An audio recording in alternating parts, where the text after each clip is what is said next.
Oke, boleh kita foto dulu ya? Yang tengah boleh, di tengah boleh. 3, 2, 1, 3, 2, 1. Oke, sekarang ke kanan. Ke kanan 3, 2, 1, 3, 2, 1. Ke kiri boleh.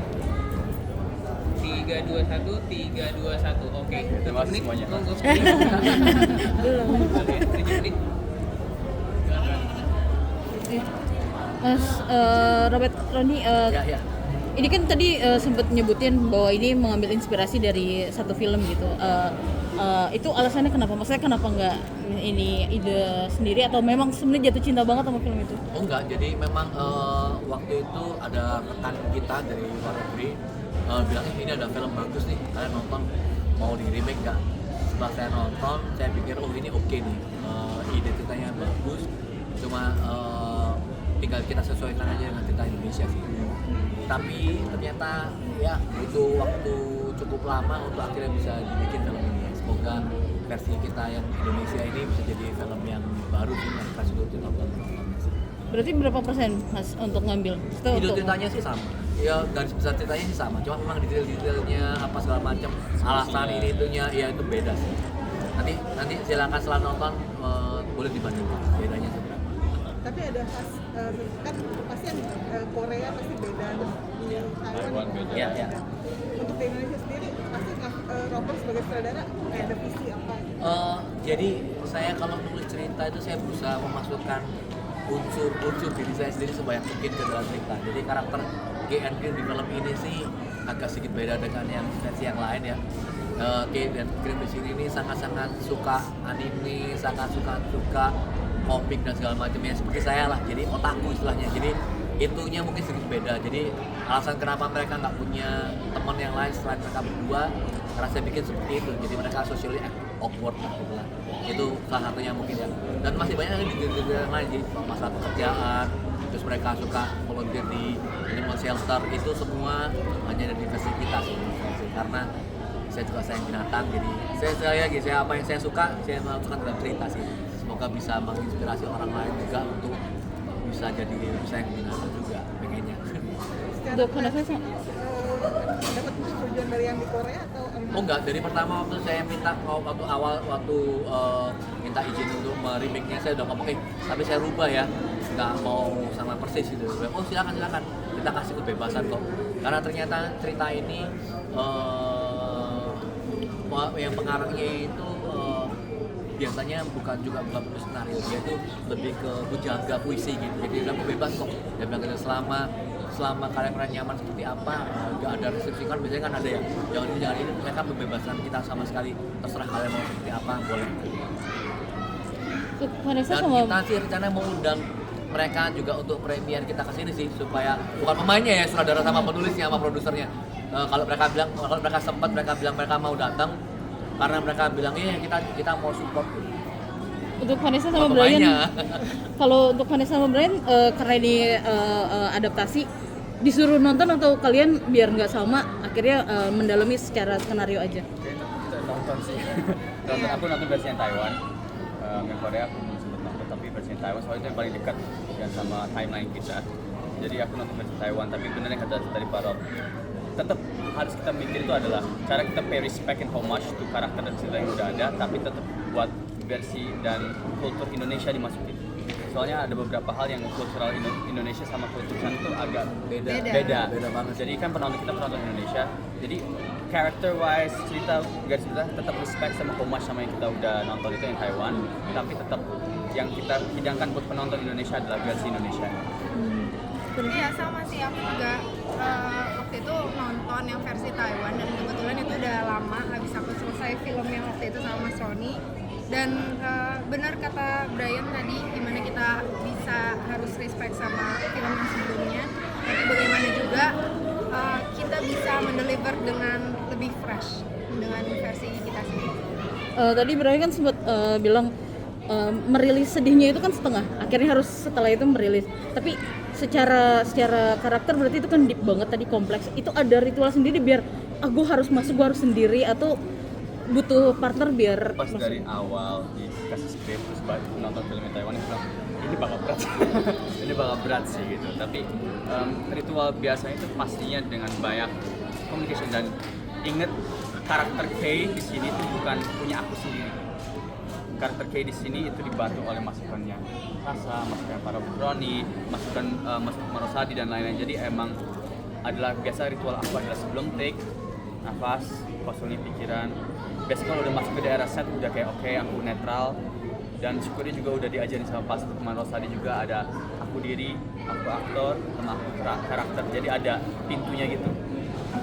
Walaupun di ending pintunya agak hilang karena emosinya lumayan berat, tapi aku sangat bersyukur ada Pak Robert Ronis.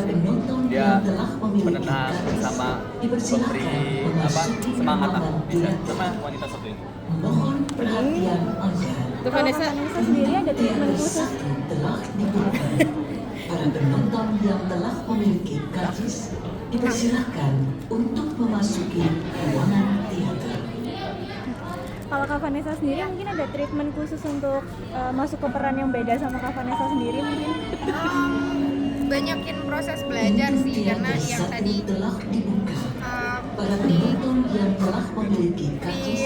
dikasih metode juga sama Mas Rosa, acting coach kita yang tadi Brian bilang aku diri, aku aktor, lalu aku peran, itu bagaimana caranya kita menyampaikan diri kita pribadi lalu masuk ke si aktornya atau perannya ini biar nggak kaget dan biar nggak tercampur-campur. Jadi aku banyakin proses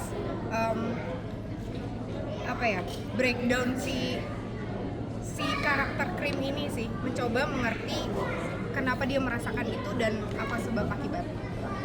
Brian berarti waktu terima skenario nggak tahu dong akan seberat ini. Oke. Kalian bakal nonton film ini juga dan lumayan di CV. Jadi awalnya kayak oke dibungkus dengan ringan dan lain-lain. Dialognya ringan dan lain-lain. Enggak berat, tapi subtext di belakang itu yang berat. Jadi penyampaian dialog kayak contoh yang si Krim ngomong, kenapa nggak kamu aja sih, ini kayak aku simple. Tapi emosi yang masuk ke dalam kata itu kenapa keluar, aku cara menerima gimana, aku cara reaksi, itu yang berat. Layer-layer yang lain itu yang berat. Itu yang karena kenapa capek aku, karena nggak bisa langsung. Ya karena ini nggak bisa. Harus ditahan, cari jalan lain, nggak bisa langsung nunjukin emosi yang pengen ditunjukkan, harus pendam, harus itu yang capek. Dan selama film itu ada itu sih yang lumayan berat. Gemes dong arahannya maksudnya. Wah, enggak sih. Ada beberapa momen lucu sih, Pak Rob kayak, Brian, ayo oke? Pak, aku tahu I signed up for this, so I will try my best. Iya sih, jadi saya sih happy banget dengan mereka berdua gitu, karena saya dari pertama tahu perannya berat, gak gampang gitu emosinya, dan saya tuh selalu suka memberi layer emosi, jadi apa yang di permukaan sama apa yang pengen disampaikan kadang-kadang gak selalu selaras gitu. Jadi seperti kehidupan kita di nyata ya, saya selalu merasa kita mencoba memasukkan emosi yang realis lah dalam film gitu. Bahwa kadang-kadang kita tuh nggak bisa ngomong atau menunjukkan perasaan kita sebenarnya ke orang yang kita sayang karena banyak faktor lah gitu ya. Dan layer seperti itu sebenarnya nggak gampang menurut saya. Dan saya sih happy banget Brian sama Sasa sangat-sangat bagus di film ini. Saya sih happy banget dan semoga setelah ini mereka bisa main bareng lagi karena chemistry mereka juga bagus banget di film ini. Oh, bakal jadi langganan lagi dong. The Vanessa ini kan hiatus terbilang lama juga, terus Hiatus kayak lama masih cuman Nggak lama-lama banget. terus akhirnya mau nerima itu alasannya kenapa sih? Setelah nggak main gitu kan, istirahat dulu lah gitu, terus tiba-tiba mau menerima proyek ini, itu alasannya dari sisi sutradara, cerita, atau ini udah waktunya gue comeback lah? Pertama karena nyamannya, aku sama Mas Roni udah kenal lama karena temenan juga sama kakakku, Kak Sisi, dan aku bisa bilang Mas Roni ini bisa jadi kayak kakakku juga, bisa jadi teman curhat, dan Mas Roni itu sangat tahu karakter aku pribadi bagaimana, jadi Mas Roni punya cara sendiri untuk approach aku yang dimana membuat aku sangat nyaman. Dan waktu ditawarin dan baca filmnya dan waktu itu sempat nonton juga, aku suka karena aku rasa ini bisa men-challenge diri aku sendiri untuk mainin peran yang menurut aku sangat kompleks. Oke, thank you. Boleh? Sebelum lupa, kenapa mengajak Teh Iwa sebagai penulis lirik lagu ya? Ya, jadi saya itu gak bisa bikin lirik lagu. Meskipun nanti di film ini saya nulis dua lirik lagu juga ya, tapi yang lagu yang bercanda ya. Tapi serius saya nggak bisa karena saya bukan penulis lirik lagu. Dan saya kenal Monty itu kan sejak zaman kita dulu sama-sama kerja di TV swasta. Saya kenal Monty itu dari tahun 2000. Bayangin itu 25 tahun saya pertama kali. Dan saya tahu banget bahwa dia itu penulis yang sangat bagus, penulis yang sangat bagus. Dan waktu itu saya ngasih brief yang sangat-sangat jelas ke dia. Mon, gua pengen lagu ini jadi lagu yang dikenang semua orang. Kalau bikin ngomong soal kehilangan, orang akan ingat lagu seperti ini. Dan karena kebetulan dia belum lama kehilangan ibunya, dia memasukkan perasaan itu dalam liriknya. Dan ya seperti yang kita lihat tadi, sangat luar biasa sih, sangat terasa ini. Brian sama Saka Oke, boleh thank you ya. cerita Boleh nggak? shout out terakhir. Tadi pada saat Boleh mendengar shout out aja.